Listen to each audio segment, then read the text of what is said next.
జయ జయ హే తెలంగాణ గేయాన్ని ప్రభుత్వం రాష్ట్ర గీతంగా ఆమోదించినట్లు రాష్ట్ర ముఖ్యమంత్రి రేవంత్ రెడ్డి ప్రకటించారు. రాష్ట్రం ఆవిర్భవించి ఏడాది జూన్ 2వ తేదీ నాటికి 10 ఏళ్లు పూర్తవుతున్న సందర్భంగా దశాబ్ది ముగింపు వేడుకలను ఘనంగా నిర్వహించేందుకు ఏర్పాట్లు చేస్తున్నామన్నారు. అదే వేడుకల సందర్భంగా జయ జయ హే తెలంగాణ గీతాన్ని జాతికి అంకితం చేస్తామని చెప్పారు.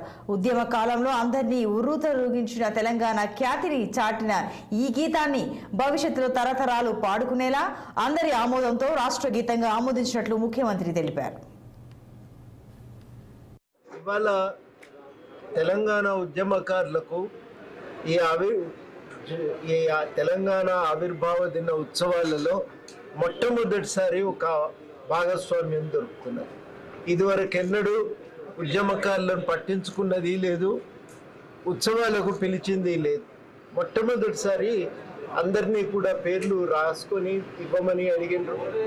దాదాపు జిల్లా జేఏసీ మాజీ చైర్మన్లందరితో మాట్లాడి ఉద్యమంలో క్రియాశీలకంగా పాల్గొన్నటువంటి వాళ్ళ పేర్లు తయారు చేసి మేము అందజేయటం జరిగింది. వాళ్ళందరినీ కూడా గవర్నమెంటు వారిని ఆహ్వానిస్తామని చెప్పి ఒక మాట కూడా మాకు ఇచ్చిండ్రు. ఇవాళ ఇంకా మిగిలిన కొన్ని పేర్లను రేపు ప్రభుత్వానికి మేము అందజేస్తాం. ఈ భాగస్వామ్యం దొరకటం అయితే చాలా సంతోషదాయకంగా ఉంది. ఇవాళ చాలా మేము కోరుకునేది రెండోది ఏంటంటే జాతీయ గీతంకు గుర్తింపు దొరకాలని. ఆ జాతీయ గీతానికి కూడా ఇవాళ దాదాపు అందరూ కూడా ఆమోదించటం జరిగింది. ఆ జాతీయ గీతాన్ని కూడా రేపు ప్రభుత్వం 2వ తారీఖు తెలంగాణ రాష్ట్రీయ గీతాన్ని 2వ తారీఖు నాడు ప్రభుత్వం విడుదల చేయబోతున్నది. ఈ రెండు కూడా ఇవాళ మా దృష్టిలో అయితే చాలా కీలకమైనటువంటి పరిణామాలుగా మేము భావిస్తూ ఉన్నాం.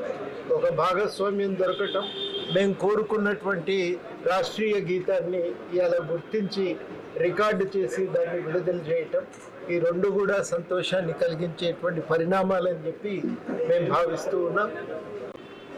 ఇవాళ తెలంగాణ ఉద్యమ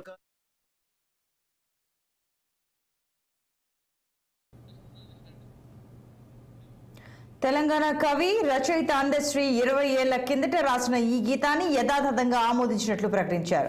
ఆస్కార్ అవార్డు గ్రహీత కీరవాణి సంగీతంతో పాటు స్వరాలు కూర్చారు. తెలంగాణ రాష్ట్ర గీతంపై సచివాలయంలో వివిధ పార్టీల నేతలతో సీఎం రేవంత్ రెడ్డి కీలక సమావేశం నిర్వహించారు. రాష్ట్ర గీతం చిహ్నానికి సంబంధించి తీసుకున్న నిర్ణయాలను సీఎం వివరించారు.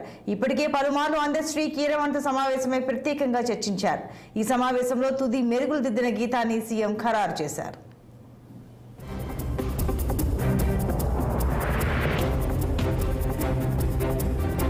సమావేశంలో రాష్ట్ర గీతాన్ని ఎంఎం కీరవాణి పాడి వినిపించారు. 2.5 నిమిషాల నిడివితో రూపొందిన రాష్ట్ర గీతానికి వామపక్షాల నేతలు కోదండరాం అంగీకారం తెలిపారు. సమావేశానికి శాసన మండలి చైర్మన్ గుత్తా సుఖేందర్ రెడ్డి, శాసనసభ స్పీకర్ గడ్డం ప్రసాద్, జానారెడ్డి, మంత్రులు, ఎమ్మెల్యేలు, టీజేఎస్ అధినేత కోదండరాం, కవి అందశ్రీ, సంగీత దర్శకులు Keeravani, CPI MLA Kunamneni Sambasivarao, CPM రాష్ట్ర కార్యదర్శి తమ్మినేని వీరభద్రం, ఇతర ముఖ్య నాయకులు పాల్గొన్నారు. ఇక రాష్ట్ర చిహ్నం తుది రూపుదిద్దుకుంటోందన్న సీఎం రేవంత్ రెడ్డి మరో సమావేశంలో రాజముద్రను ఖరారు చేస్తామని స్పష్టం చేశారు.